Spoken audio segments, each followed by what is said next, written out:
Welcome to HEA's HypnoConnect, the podcast by the Hypnosis Education Association. Real conversations, expert insights, and meaningful connection. Brought to you by HypnoBiz in a Box, the ultimate all-in-one hypnosis business platform. Let's get to it.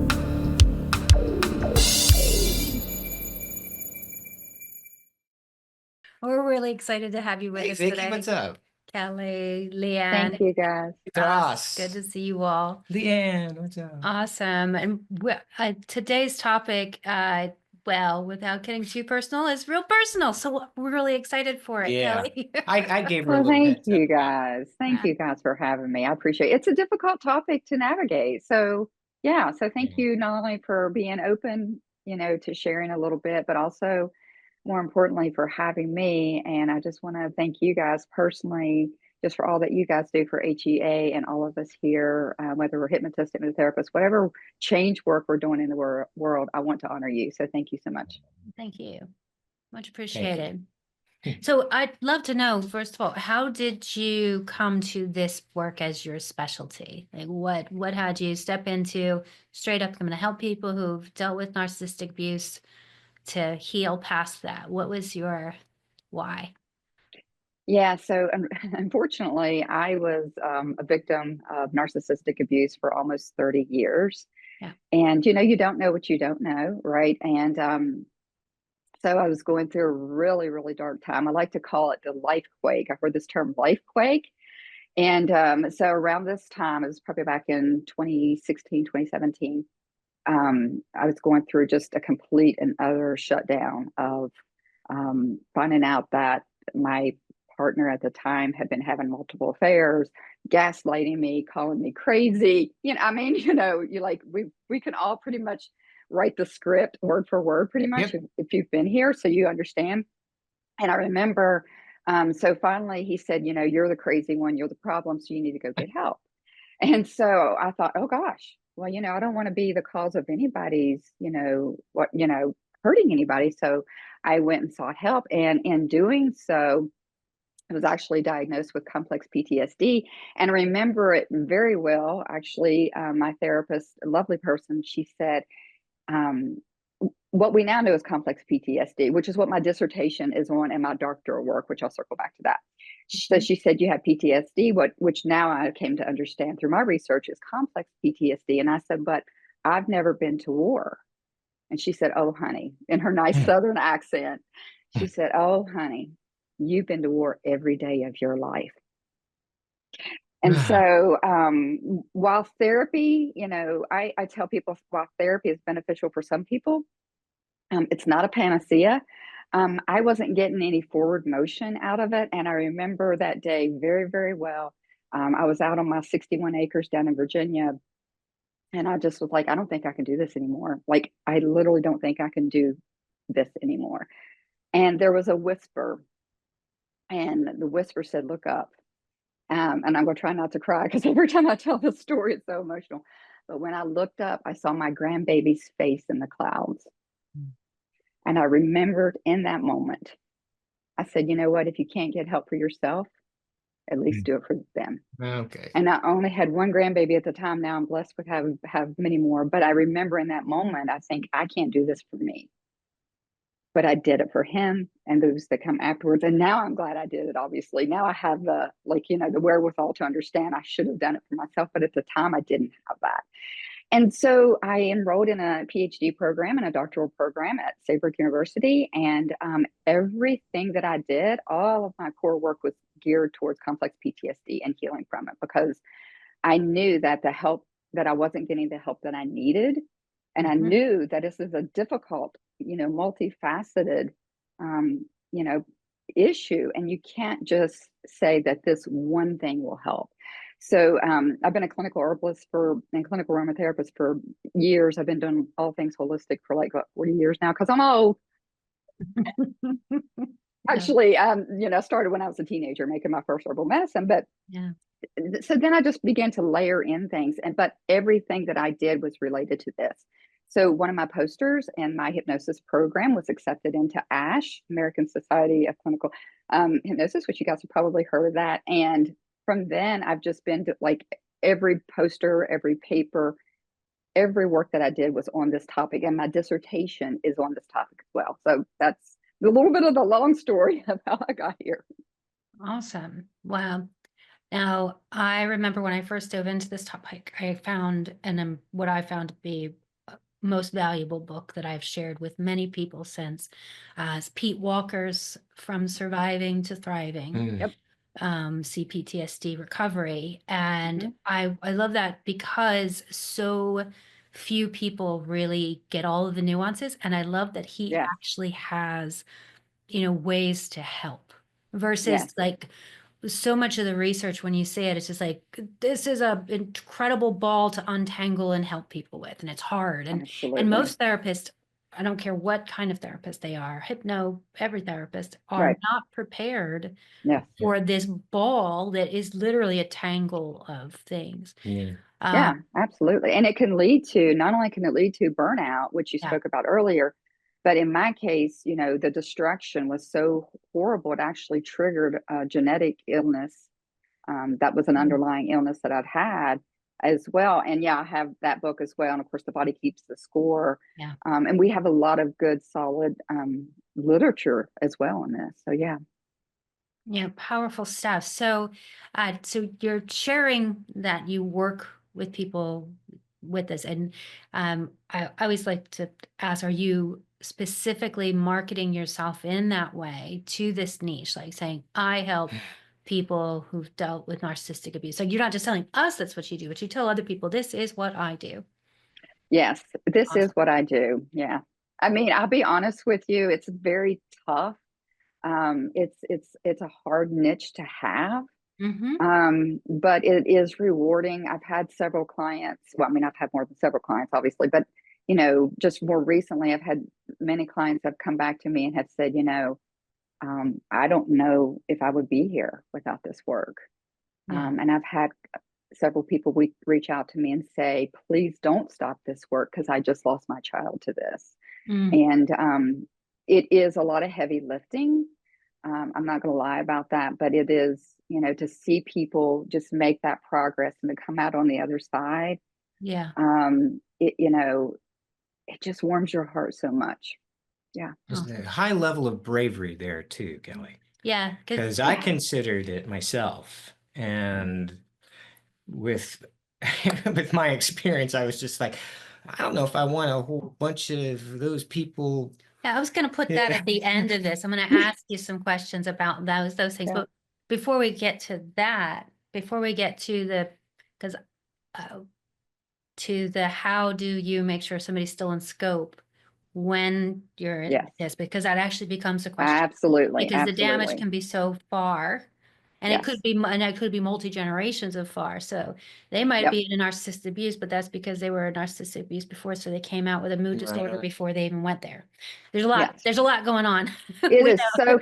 yeah, Yeah. it's so complicated and so Yeah. multifaceted that this idea that somebody just says, oh, I can do this now without, I've spent the last however long I've been in my PhD program now, I've lost track. Not only have I spent the last 5 or 6 years in this, but my dissertation, I'm doing autoethnography, which is a qualitative research. Okay. I've spent it's been my entire life for the last 6 years of, oh, what is this thing? What can we do here? How can we help here? And also to be honest with yourself in that moment, if you are not in a place that you can, to refer out, which is the most important thing, that Definitely. you have to be willing to 100%. say, this is not my zone of genius, or it is my zone of genius, but not today, whatever that looks Right. like. And you absolutely have to be ethical in your practice and be willing to refer out and to work with in a teamwork with others. Yeah. We are all about that. As part Yeah. of what we do here is collecting those. Who do I refer to in the case of this expertise? Yes, absolutely. We're all about that. So, what would you like to share with us in terms of what you would inform other hypnotherapists about in working with this niche specifically? Well, I've noticed, especially the last couple of years, especially with COVID, that we're seeing a lot of people come forward with a lot more trauma. And so one of the things I think I probably could give you a lot of tips and tools, but I'm going to try to, like sort of marry it down. One of the things I think it's really important for all hypnotists to have is some level of psychological first aid underneath their belt. And I don't know how many of you guys, that are watching have done some sort of psychological first aid, but I think that's one thing that's really, really important, is because a lot of times you're going to get people. I got a phone call just a couple of days ago or last week. I don't remember. The lady was completely like, I couldn't even understand her. She was crying so bad. So number one, you have to have some level of getting them to safety and stabilization. So some psychological first aid is a really good tool to have. Mhm. And then, seeing where they are, seeing who they are working with.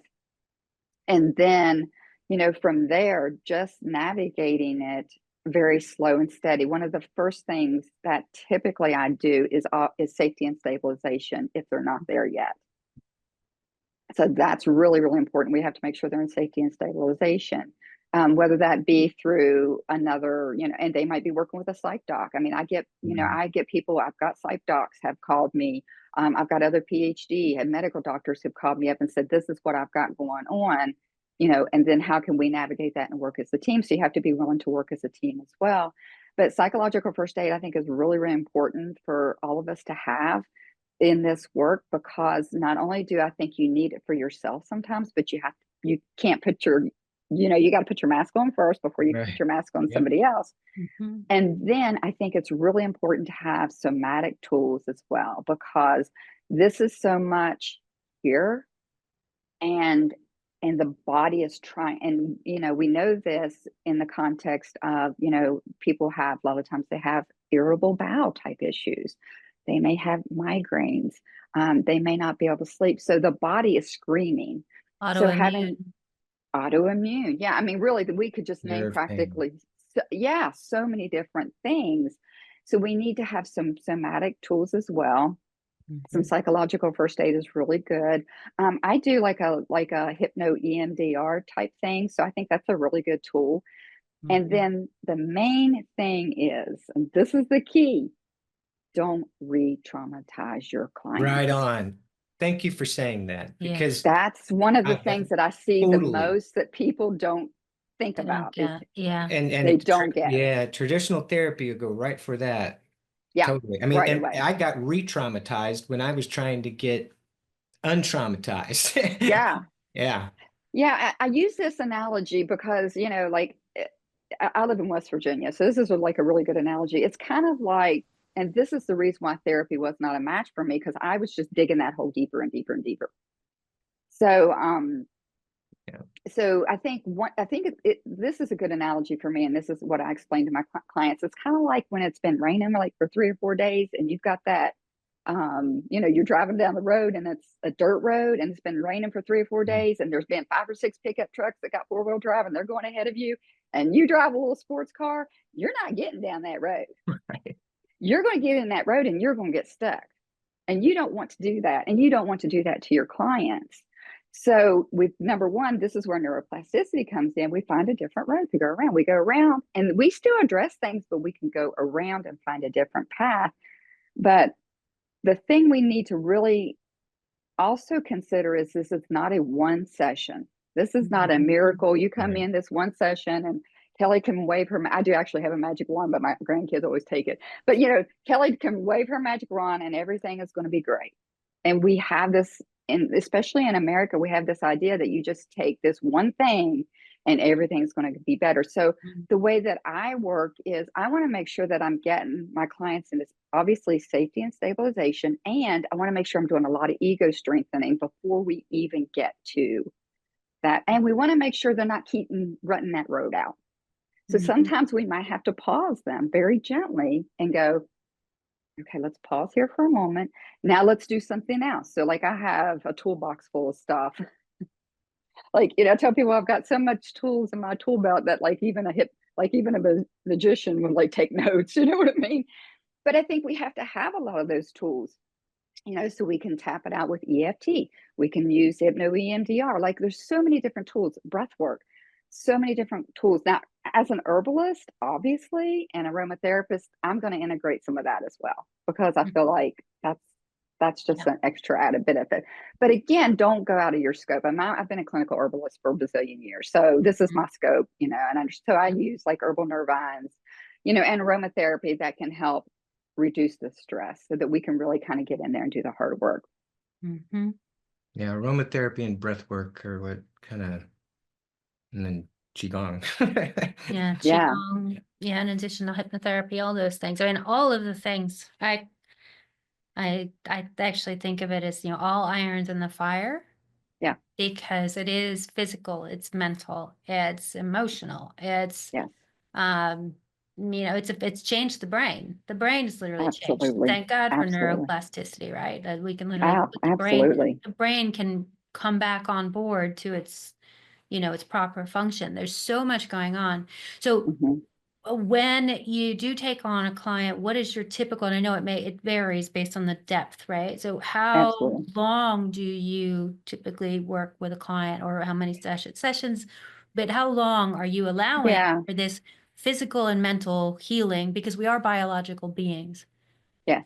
That's what I So tell my clients. Like, we work with stuff and then we're going to change some things right over here, but I promise you, your brain still got to do some we have reconnecting, some repatterning to happen in your nervous system and everything else, right? So Yeah. I always give, I try to give fun work. So I give them a lot of resources to have in between our yeah. sessions. So the first edition of my book is called Lost to Living, which was just me doing a PDF. And so it's actually with Fruition Publishing now. So it's getting ready to come back out. So they Mhm. have access to my book. And then I have a group program as well with Okay. a lot of the mind body medicine tools. I talk about nature therapy. Mhm. I talk about obviously aromatherapy, hypnosis, all kinds of different tools, but I make sure they have that access as well Yeah. so that when we're working one on one, they have these tools in between. Typically, when I first started, because I wasn't, you don't know what you don't know when you're first starting. And so when I first started, I did about 10 sessions. And I found that typically, usually around the 6 or 7 session mark, it seems like people were starting to really getting like, starting to become out of it and really doing their work. And then I had the group as well. So it really can obviously that depends on the person. Yeah. We all know this. You can't say this is the one, this session is the miracle, whatever. But Totally. typically for this, usually I work in between 6 and 8 sessions, Yeah, usually. that makes sense. And I love what you just said, because I found the same thing in my specialty, is that once I'd seen maybe 20 clients or so, I got a better feel for the things that almost everybody dealt with. So there were like Right. 5 things that I knew had to go into the group program. No, Yep. non-negotiable. And then there were these kind of like 3 or 4 others that were, sort of on the outskirts. And that might be things like addictive behaviors, or, Mhm. eh, you know, different specific binge eating, things like that. And Right. those were like outside of the base 5. Right. So I assume that's what you found, and you put those in your group program so that everybody gets Absolutely. good reinforcement for those 5 or whatever key areas it is for you. Yeah. And then working in the one-to-one with those other, like, Absolutely. yeah, Yeah. And that's once they're in the group program, they're in, there's no, all right, well, payment this way. Once they're in, they can stay as long as they like. I have Mhm. people who just come to the group program just because they're very stressed and they just want to learn some tools, and they may not Sure. necessarily go to working one-on-one with me, and that's okay too. Yeah. But I like that because I can always say, you know, one of the recent clients I had, I'll just call her Jill, even though it's not her real name. I just said, we did some work, and I said, now remember the hypno EMDR video that I did? And we had just did it together. And she's like, oh yeah, I really love that. I did that. And so now she has a tool, right, Yeah. to work on as well. And that when they can work on their things, even if it's little things, that Yeah. step by step, that's empowering for them. And that's what our goal is. Our goal is not for them to be with us 5, 10, 15, 20 years. That's Yeah. not my goal. Definitely I don't know not. about you. I love my Mhm. clients, but Uh-uh. I don't feel right about, you Right. know, and I get people who have come to me who have been in therapy 5, 10, 15, 20 years. And they've like, Kelly, 2 sessions, and I've made more progress in 2 In sessions than I in have with all. 20 years. And I Yeah. tell them, I'm not saying the bad things about your people, still see your people, You know what I mean? I'm going to be ethical about that. But what they find is the forward motion here is it's like the racetrack. You get there faster, and it's a little fun too because you're Yeah, maybe relaxed. maybe in surprising ways. Like you Yeah, actually heal in surprising ways, right? yeah, yeah, Like absolutely. how is my envisioning that weird thing that you just made me do? How am I feeling better, right? Like, but just And me. I Don't worry and about I it. We're good. It's all good. and Just I do tell them ahead of time. I like, there's going to be times I'm going to ask you some questions that you might think, Kelly, what are you asking? I said, but if you trust me, there's a method to my madness every single time. And every time they'll come out, they're like, I wasn't sure where you were going with that. But then afterwards, I'm like, oh my gosh, you're brilliant. How did you do that? And I'm not a miracle worker. I just have a lot of time and service on this right. topic, obviously. Awesome. Wow. Does anybody else have any questions as we're having this conversation? Just feel free to hop on out. Vicky, Leanne, Taras, there's some other people who are here who aren't on camera. Allison, Sue, Trisha. Vicky, go ahead. hon. So, Okay. Melanie ahead. mentioned that she had like 5 things that she always touches on. Can you tell us what those things would be for you? Like, what are the Or, repeat yeah. things that you would always just touch on to find out if they're really this client's stuff, I I like, don't, yeah, that's I my don't, technical word, right? Stuff. yeah, I don't know that I have, so to speak, like the list. I do a lot of intuitive work because I'm an HSP. So a lot of mine is intuitively feeling out where everybody is. So I don't necessarily have like a box I have to check per se. I do notice that people a lot of times have emotional regulation issues. So that's obviously something that we're going to deal with. Typically, there's some sleep related issues. So that's probably in the top 5. Um, a lot of times people have, I had one client who was actually in court with her narcissist. So, we had that variable. We had to bring in like some safety and stabilization before she went to court. So it really can depend, but probably the basics are, yeah, getting them sleeping. There's a lot of nightmares with this. So getting them sleeping and having a good night's sleep instead of, re-traumatizing during the sleep. Getting some not only emotional regulation, but a lot of people come to me and don't have emotional literacy on this. So they really think that they caused a lot of the problems. Mhm. So helping them navigate that, and to be honest with you, and you guys know this because you guys do this as well, right? You know that when you hear somebody's story, that's the first step to their healing. So, yeah, I would say probably sleep, emotional regulation issues. Some of my clients come in and they are not eating at all, Yeah. no food. Yep, So, that's going to be some, especially that's really, Sean, especially you mentioned that's really where I'm going to use aromatherapy quite a bit because I have a blend that I'm talking about in my dissertation that helps people get eating again. Not only does it relax them, but it helps them to get that appetite back.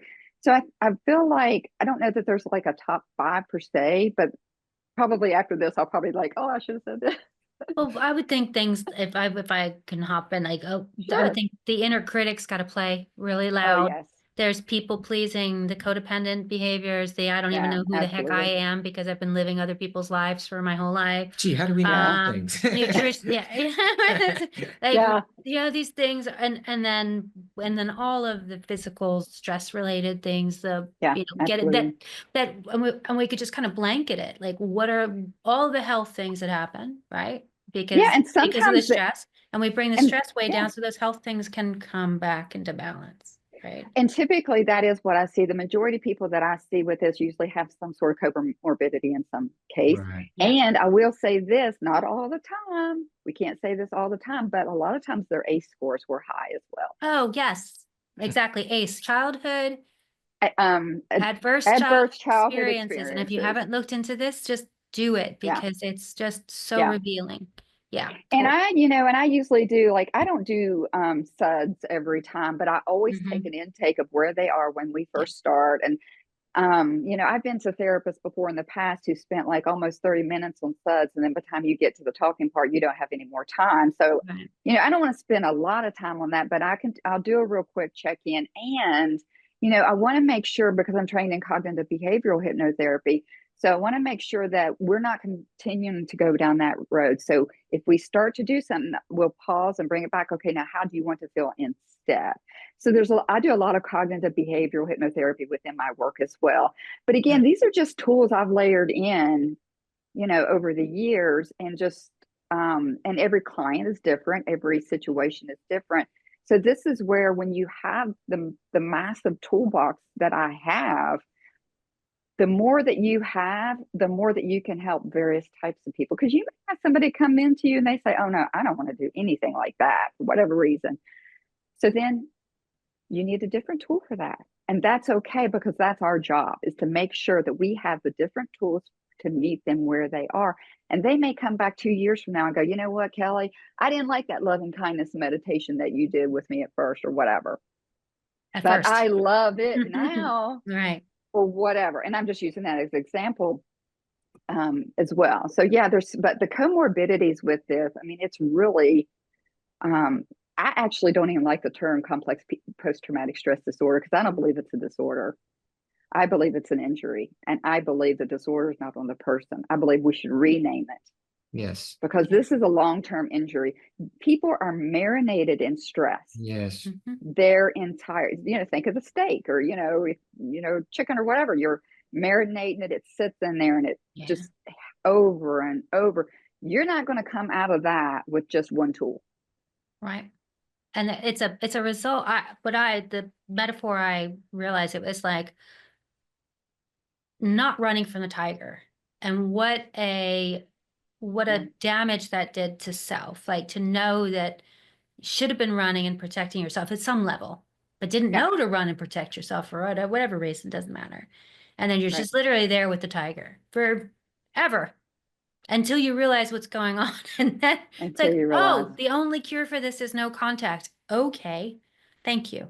Yeah. And there is no other cure, no cure. I know. And I work with people who still have children. Yeah, it's difficult. And, so we have to help. And that's another thing. If that's the top, Vicki, you ask about the top 5 and boundaries, teaching them boundaries, teaching them self-autonomy, teaching them to be so okay with their boundaries that they can, down the road, not with a narcissist, mind you, but and this is another thing too, not everybody's a narcissist. I know it's a buzzword, and all that kind of stuff, which we all know that, so I didn't really go into that. But this idea that if you do have to have contact, so I teach them gray rock. Yeah, I was just gonna say, do you teach them? Absolutely. Excellent. Like, Must. I How can you teach not? them. How can they survive without it? They can't. So I teach them, if you can go no contact. And sometimes they say, well, I just can't. But here's another thing, and you guys know this as well. This actually can tap into the addiction pathways. Oh, yeah, absolutely. And so you can have this idea that, oh, no, I have to have that person. Yeah, it's a neuropeptide addiction. Right. Yeah, so that's, again, this is where, like, things like EFT or, hypno EMDR or whatever tool that you have. There's, like I said, I've got all kinds of tools, breathwork, whatever. But this is where, because sometimes they don't understand this. So there's a lot of emotional literacy going on. We want them to know there's nothing wrong with you. You're safe now. And we're going to teach you the tools. And it's not going to be an overnight fix, but I've got you. I'm a martial artist as well. And one thing we learn in martial arts is that once you get to black belt, you don't ever just walk away. You reach out a hand and help other people. And so that was probably one of the reasons why I took this on as my niche, but because I felt like, as a martial artist, other people deserve the support as well. They deserve to be happy. They deserve to feel free. They deserve this as well. And if I've got the skills and I've spent a lot of time with these skills, then why not open that up for other people? Agreed. I agree 1,000%. I think Taras had a question before I heard your voice. Popping Yes, in. I wanted to share that complex PTSD and trauma is generally a lot, kind of the area where I start a lot of my sessions with people, because when you're looking at issues like weight loss, for example, the 600-pound life, watch that program Yep. immediately. All these people have trauma. So Yep. people don't choose to become 600 pounds. They're dealing with their behaviors based on trauma. Then we go to addiction. I have a program of 10 sessions for addiction. First thing we're doing is releasing trauma, right? Yeah. We don't even get into all the other steps until that part is done. So I look at things a little bit more holistically. Like, I know complex PTSD, like, don't put yourself in the box, because all these other things, Yeah. bulimia, anorexia, again, trauma based, again. So the Yeah. opposite of weight loss is again trauma. So trauma kind of puts its ugly web into all these It other does. comorbidities and everything. Yeah. And I applaud you for using all these different techniques, because I was there trying all these different techniques, throwing things at the wall. What can break that trauma barrier? And we haven't met yet, but I'm a spiritual regression hypnotherapist. So I work with connecting people to their divine selves. And this Mhm. is when my trauma experience started, like, totally different in terms of releasement and releasing trauma. And I was amazed that I kind of follow this philosophy: when you heal the spirit, the body and mind follows. And it Yep. just gets into line. And we found that trauma happens to be kind of like a dark mass, a gray mass. And typically, when I ask the client, what does it look like when it's released? They explain it's a dark mass. It could be a cloud, or it feels like tar, and it's released. And then they feel this release within their body. They know that it's gone. And so a lot of my clients, the people I work with, I work with people in Ukraine. I'm fluent in Ukrainian. So right now, with the war going on, there's a lot of people who have suffered trauma because of the war. Mhm. Just 2 weeks ago, I had a PTSD war a war veteran from Ukraine who reached out to me, and he was diagnosed PTSD. And we're talking about, can we do it in one session? Well, I wouldn't say that you can't do it in one session. It all depends on how you approach it and how the client sees it. So, for example, my sessions are all divinely led. I guide the clients to the divine, and then they heal them, and I bring the clients back. And I'm just amazed at the results. And in this particular gentleman, his PTSD was ancestor based, and he realized it. And then subsequently after that, I follow up: how's your sleep patterns, how's your everything? And he found that his sleep was better. He was like on a cloud for a whole week, and that feeling, that screaming and everything in the back of his mind, that's gone. So he immediately received a release in that context. And I'm finding kind of like, that's where I found like a lot of different little techniques, just not getting to that state. So I changed my practice to more of a witness of their healing instead of me directing them what to do. And it's amazing how it's changed with respect to trauma and trauma It relief. Yeah, I draws. mean, Yeah. I think the thing about it is, I mean, like, I do the empowered self. We get to the empowered self. I ask them to bring in, if they want to bring in a spiritual guides or whatever that looks like for them. I think that's absolutely important. I will say that not every person believe, not everybody sees Right. this as a dark mass. We can't pigeonhole people with that. I've had people come to me and they say, this is really heavy in my body. And I said, okay, and where do you feel it? And this is here, and this is a part of, this is another tool and technique. And what color is it? It's orange. And I hate orange. So we have to go with, not all clients see that as this dark mass. They may say it's an orange color, or it may be a different color, or they might not associate a color with it at all. But it is important. You're right. It is important that we help them to connect to their empowered self and whatever that looks like for them. And this is the work that we need to do, is allow them the space of tapping into the empowered self. If they want to bring in creator, source, whatever they know that to be, then absolutely, I'm going to, hold the container. This is not a dictatorial thing, right? This is a container that we are holding for them. So thank you for that. Yeah, I Yeah. think, yeah, it's super important to leave it open and let the, the client guide whatever it is that they're feeling. But I get it though, because I would have described trauma as dark for myself, but I don't think that'd be the same for everybody for sure. So let's, do you have, I don't want to like take you out of this part of it because I feel like so many of us will, whether you know it or not, there people who are coming into your office, they could be coming in just for anxiety, Yeah. or because they want weight loss and they're actually in the middle of it, Right. right? Well, And I it's have a like, weight loss. I had a weight loss client, and when we started and you digging got into deep, it, and it's there's like, that oh, little there it is. It's there's right that there. little T word again. Yeah. Yeah, So it's always it hiding is there. not just, I mean, I've had smoking cessation clients Sure. come in. They're like, oh, I don't know what's going on. And da, da, da, da. I'm like, okay, well, let's go. Let's We have a see couple what, layers here. yeah, we have there's, it's like, the movie Shrek. I know them all, but which, like, what about which part? Well, I don't know. I haven't watched the recent, like, the ogre has layers or whatever. Oh, the You know what layer I of the mean? ogres. Okay. The Yeah. idea of have layers, but and I want to make sure that I teach them things like, I want to give them tools like a happy heart meditation, something Yes. they can do on their own in between time as well, because it is a complicated ball of yarn. Sean, I think you used the term ball of yarn. I think about the movie Christmas Vacation, where he comes out with this big old thing and he Oh, goes, yeah. here, you work on this. Right. And that's kind of the way this is. Here, you work on this. It's a big old ball of things.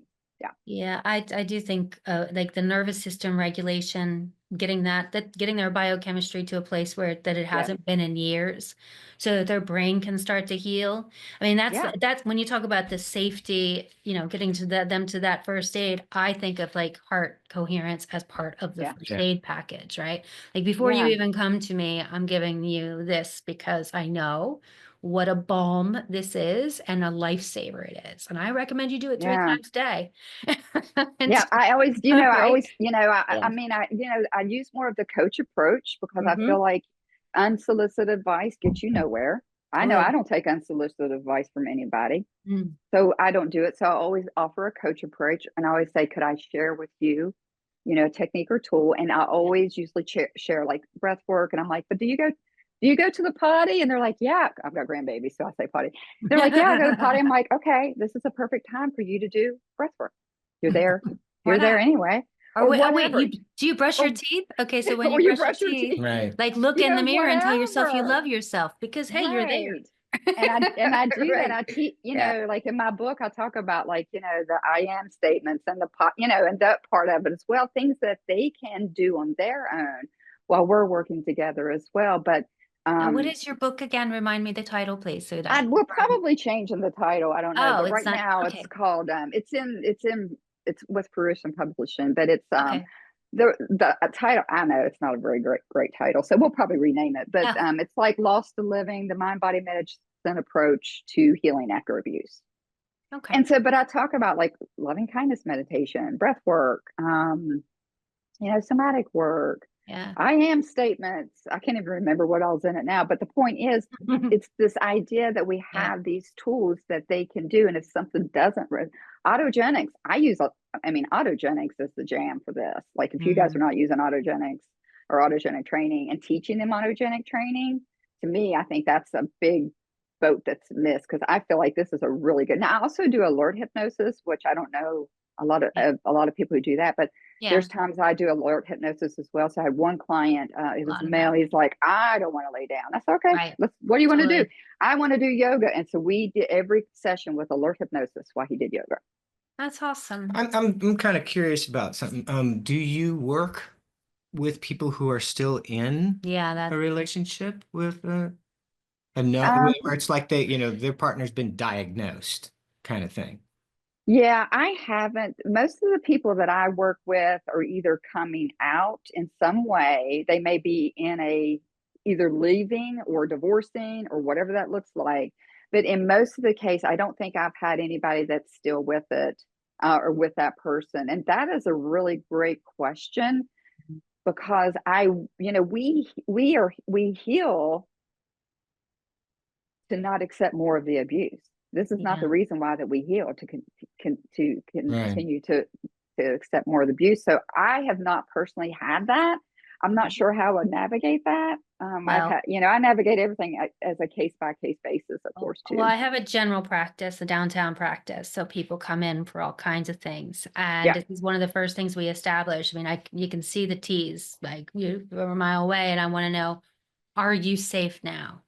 Yes. Because if not, I mean, I can help you, but like you come in here for the fire extinguisher, you're going back into the fire. There's only so much that I can do.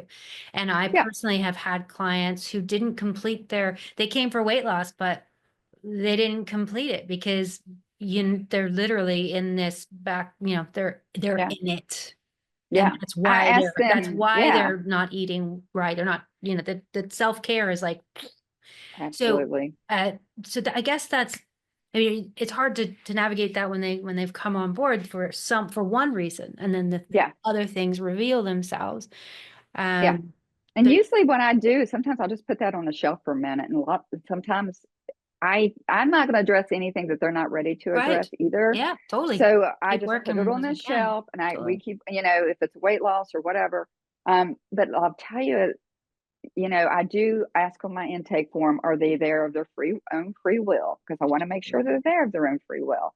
And Right. then the first session, I do ask them, are you in a safe space? Yeah. And to make sure that they are not only safe physically, because if not, then we need to do other resources. Yeah. Like we've Right. got to get them, if they're in a domestic violence, situation, then, we need to get them some support. Let's get them some, we need to have resources in all different types of areas to make sure that they're not getting re-traumatized. Right. So that would be like part of this screening Yeah. thing is like, okay, so we've recognized that you're actually actively in abuse, mental, physical, doesn't matter. Like you're in it. We need to get you resources. Yeah. And so then addressing what Sean had brought up, which is as well, sometimes people have come from multi generations of trauma and abuse, Yep. and they may have Yep. gone into that trauma. They're there to That's what recover. was familiar. That was what familiar. So they were in that traumatic Yeah. relationship. That's what they come to you for. But it turns out they probably came to that relationship with as many, That most of the time that's the you know, case. there's Not back all the time, but toxic behaviors 90% of there. the time. Yeah. Right. So, how have you had to tell somebody this is not I don't feel comfortable working with you because you suspect, maybe How do you do the redirect? personality disorders or something, Yeah. what do you do? The only time usually, first I do an intake call before we even on Yep, board, of course. obviously. But again, as an HSP and, an intuitive, if something just doesn't feel right for whatever reason, and even if I can't pinpoint it, Yeah, I will just be honest with them and say, I don't think I'm the practitioner for you. right. Totally. Because number one, I'm not going to act out of my zone of genius. And number Right. two, if I have that intuition, there's probably a reason for it, even if I don't know it in that moment, because it Yeah. may be like what you said, or whatnot. Now, I will say another thing that I do as well to address like generational trauma is a lot of times I'll do like just sort of some guided stuff where we're releasing, and I will do like a guided of the cellular release. Yeah. And, that way, and that again, that can look very differently for everyone, but Yes. this way that they have this, so that we can go in and work on that as well. It's But it's epigenetic reprogramming is what it really is. yeah, that's exactly what it is. It's Yeah. incredibly powerful stuff. I mean, it's required. So yeah, I've only had a couple. I asked all these questions because like these things have come up, right? I once worked with an organization that sent me clients. Like I was one of their top trained, whatever, and they sent me somebody without me vetting them, and that person was a nightmare, and I would never have seen them. Right? There was that Yeah. situation, and then I had only had one other client who I knew I had to after the very first session say, you're out of scope. You may not have told me that you're out of scope, but you're clearly out of scope, and you're going to try to abuse me, so you're leaving now. Yeah. No, you Right? have to. Like, I mean, this happens, right? And it does so, happen, yeah. and that's why he said you're brave. No, and you do. I mean, and so this is where I use my intuitiveness, and I have had people come to me and go, "Oh, but," and I'm like, "And I understand, and I have a lot of empathy for you," and I may give them a resource, a Yeah. book, or something. I mean, I don't leave them. I don't leave them Right. hanging. Of course. I may give them a book suggestion or a blog suggestion or another, somebody to work with, Mhm. or I'll refer out to somebody else. But if my intuition says no, I don't care who needs fed that day. The answer is no. Right. Totally. I just won't. I just will not take on if it just doesn't feel like it's because I do it like I do. I'm intuitively very connected, and I don't want to. I'm not about re-traumatizing myself either. Totally. Speaking of intuition, I'd say that, it just kind of percolated right at the top. I would say that was one of the most important things that I lost. Yeah. And then I was able to regain once I was Yeah, the out. trusting yourself. I Seriously, didn't the think I could ever intuition, regain it. I didn't either. I was Mm. like, it keeps amazing me all the time how real intuitive I am, Oof. Because Yeah. that was one thing, I remember talking with a peer, a coach, and I was like, I don't think I'll ever get my intuition back because I've been Yeah, gaslit for years. I mean, yeah. years. And she was like, and she didn't know it because she's not into hypnosis, but she didn't know it. She put in a hypnotic suggestion, which I'm thankful for. She goes, 1,000% you will. Mhm. Right on. And I don't even know if she knew I don't know if she meant it. I don't know if she really even believed in that moment, but I took that suggestion and she was right. Now my intuition, and that was one of the things that was so heartbreaking for me. I was like, I don't know if I'm ever going to be able to be intuitive again. I've been look, I told everybody what my sister was going to be before she was even born. I was 4. I was like, she's going to be a girl. She's going to have long hair. She's going to have blue eyes. And we all have darker hair and darker eyes because we have American Indian ancestry. And they're like, there's no way. And I'm like, Mama, this because I was talking to my mama at the time, my grandmother, and I was like, Mama, just watch. So I've been an intuitive since, I'm whatever. And my great grandmother, who was also an herbalist, was as well. And so, so that was the thing that, so Sean, my heart goes out to you because I was afraid that I was not going to get that back. And I'm so glad when I did. No, Just on that Hmm. topic of intuition, do you feel the trauma? Can you see the trauma like in your third eye or see it, like feel it? Because in my experience, I'm also very intuitive Yes. and I can actually recognize where the trauma is. It's like a heaviness, and then if Yep. someone has been sexually abused, I can feel it like in the groin area or the stomach area or where they're carrying it. I was Yep. working with a lady who lost her son in the war, and immediately I could feel it. And then when she released the majority of it, she kept a little portion of it. And I go, and it's always I question myself, do I still feel it? And there was a portion left, and in the session that portion was released as well. And how do you feel it? How does it come across? Well, I try because I am very intuitive and I want to make sure I am protecting myself. I do a lot of grounding before sessions, and but I am going. Obviously, I'm intuitive with my client, and so if I'm sensing something, usually they will validate it. Again, I don't speak out of scope. I hold the container, so I'm not going to project on them. But if they validate or if they confirm, then I just make note in my mind. And then after our session, I go do my own self care. I'll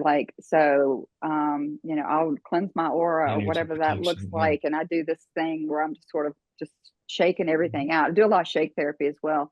And like I'll shake it out. And then this is the reason why, I only see clients 2 days a week because I need to make sure that I'm solid.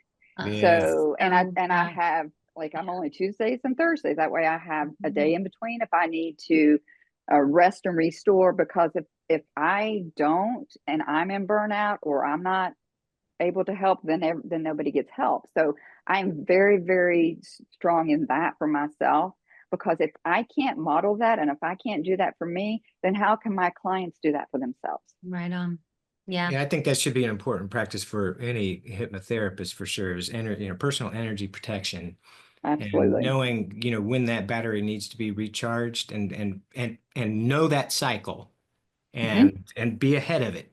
So Absolutely. I yeah, I mean, I've applaud you gotten for that. people who have witnessed horrible deaths who have come to me and they said, I've witnessed this horrible death and I don't know if I'm ever going to be better again and blah, blah, blah, or whatever. And, you know, there's a level of having to learn how to be obviously very empathetic, very kind, very intuitive, while at the same time providing a level of protection as Yeah. well. And that is to me, I think that is a skill learned. I don't necessarily know that that's just handed out.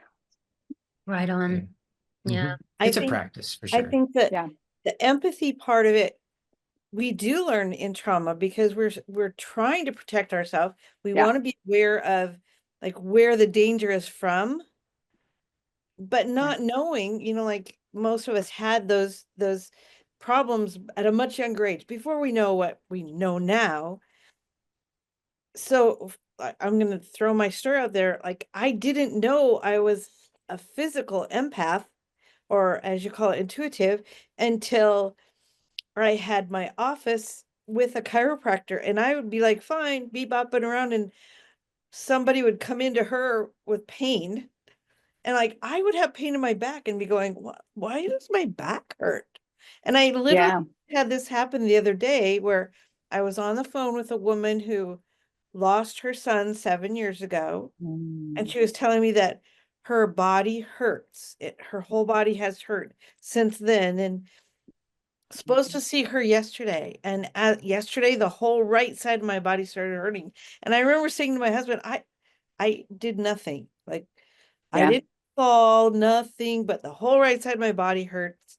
And then she canceled her appointment yesterday because her body hurt.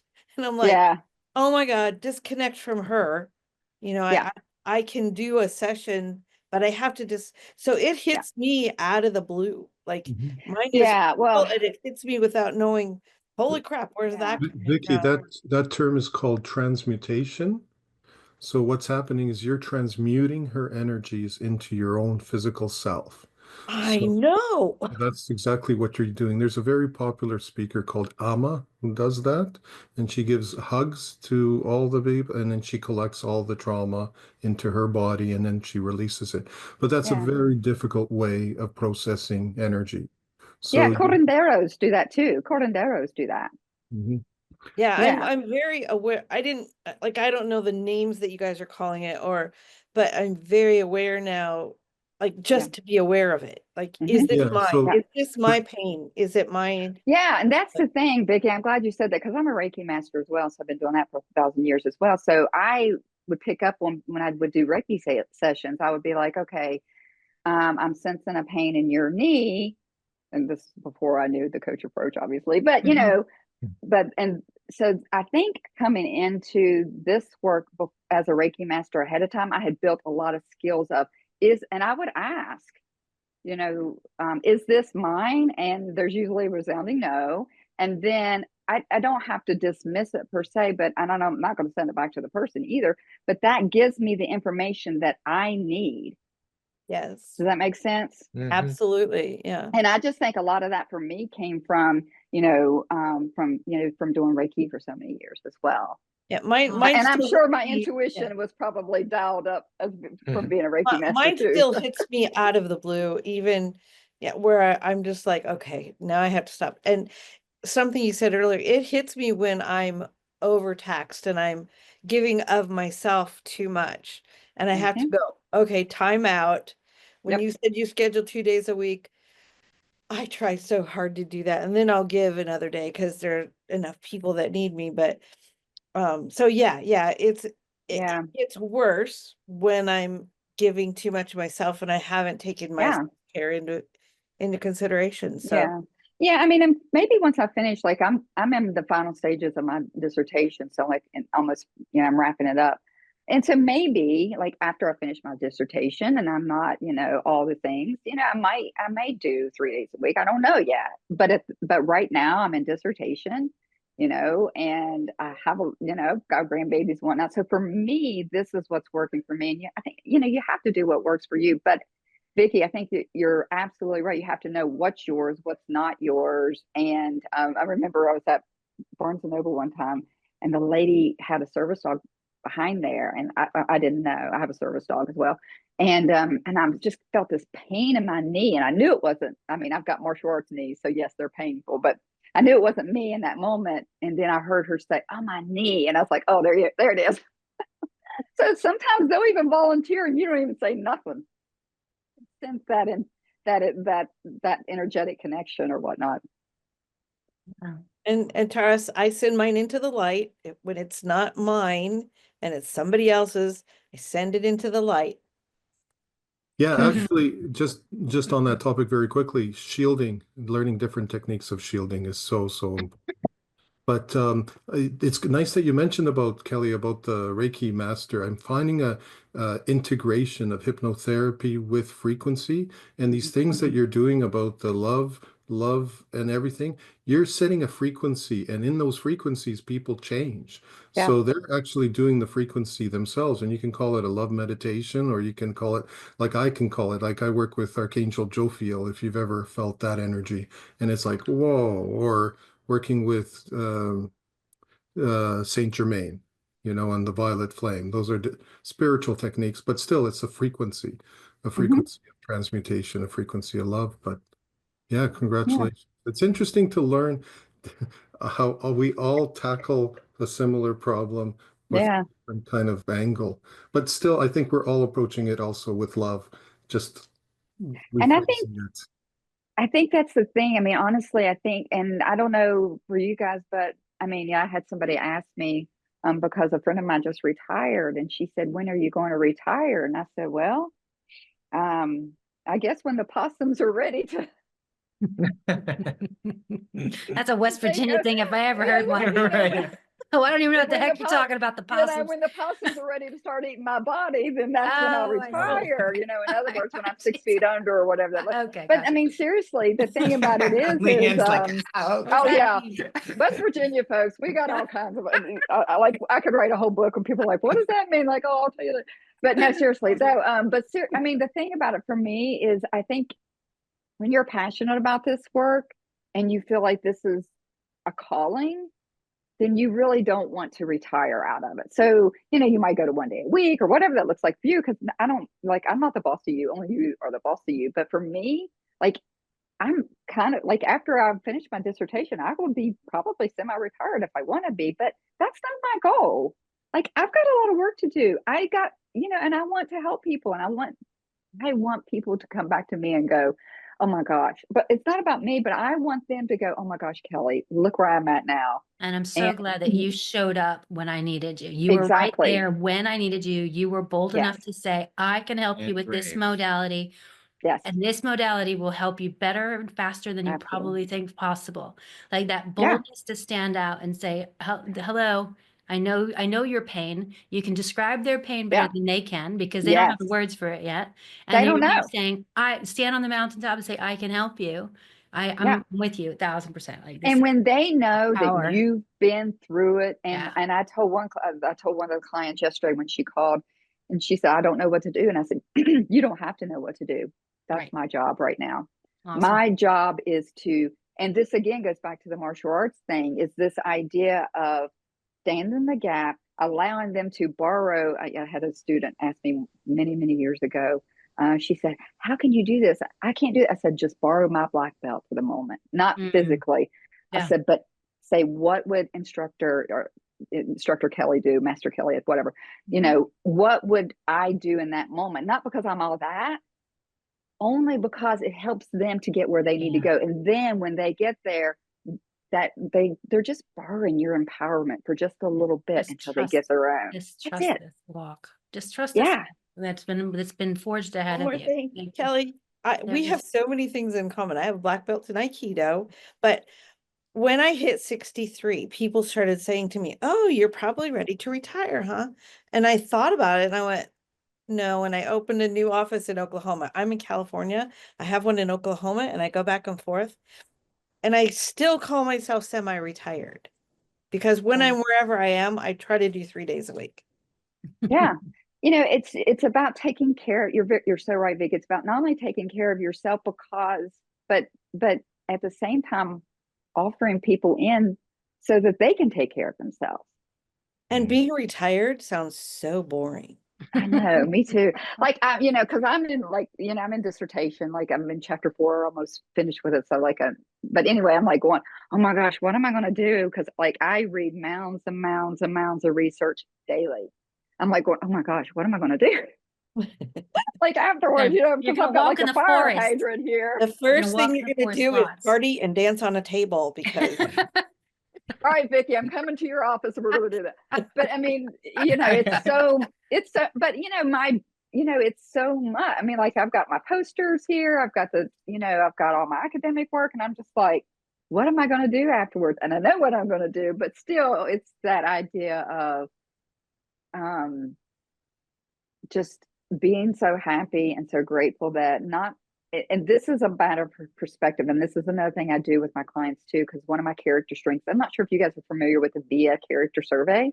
If you're not, take the quiz. It's free, and it's just so it gives you your character strengths. And one of mine is perspective, and helping them see different perspectives as well is great. And so that was one of the things for me. It helped me to see a different perspective. Yes, I went through crap. Yes, it's not good. Yes, I got screwed over financially and lost everything. But guess what? I still have a new life. I still have a life. I am making my own life. I love my life. I love this task that has been given to me. And I'm thrilled to be able to help people because I know what it was like Awesome. to Thank almost you. I'll not tell you live what, through this it. is This even is better than I amazing. imagined it Yeah, would be. You were very delightful. Thank you. Thank you so And much. extremely knowledgeable too. So Thank you. I really appreciate you and Thank everybody you who guys for showed up having me. I today. appreciate it. Oh yeah, totally. Thanks to everyone who showed up and for your participation. And for those of you who are on Facebook or watching the replay, let us know that you did watch it. Let Kelly know how much you appreciated what she had talked Feel about free today to friend me too if and you want. connect with her. Yeah, if you have questions for Kelly and you were watching the replay, then post those in a comment in the replay, and we'll have Kelly tagged so that she can answer your questions. Yeah. Or, Yeah. take your sidebar and answer your questions. Kelly, make sure you post when your book comes out. Yes, Yeah. absolutely. Yeah, we'll get that in the We'll HEA make sure too. that's shared in the group when Yeah. her book comes out. Awesome. All right. So thank Thank you so guys. much, everybody. Thank you for joining us on HEA's HypnoConnect, the podcast by the Hypnosis Education Association, a not-for-profit organization serving the hypnosis community since 1998. Proudly sponsored by HypnoBiz in a Box, the all-in-one platform for building a thriving hypnosis practice without burnout. If you enjoyed today's episode, be sure to follow, leave a review, and share it with a fellow hypnotist. Ready to grow with a supportive educational community? Join the HEA today and help us spread the word about the nature, uses, and benefits of hypnosis. Visit us at hypnosiseducationassociation.com. And if you're looking to get started, streamline, or scale your hypnosis business, head on over to hypnobizinabox.com, where you'll attract steady clients, generate reliable income, and be supported by a community of like-minded hypnosis professionals. Until next time, find a hypno buddy, stay inspired, and stay connected to HEA's HypnoConnect.